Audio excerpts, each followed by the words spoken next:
Luke 24:44-49.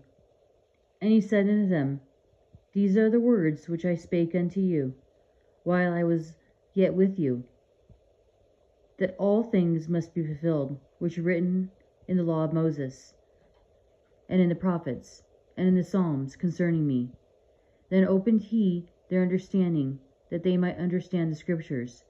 And he said unto them, Thus it is written, and thus it behoved Christ to suffer, and to rise from the dead the third day, and the repentance and remission of sins should be preached in his name among all nations, beginning at Jerusalem. And ye are witnesses of these things. And behold, I send the promise of my Father upon you. But tarry ye in the city of Jerusalem until it be endued with power from on high. Having dealt with their fear, doubt, and uncertainty, Jesus proceeds to instruct them. He recalls yet again that all he has undergone is according to the Scriptures, a vital point for Jewish disciples, for whom the Old Testament was the unquestioned expression of God's mind and will. The law, prophets, and Psalms comprise the threefold Jewish division of the whole of the Old Testament.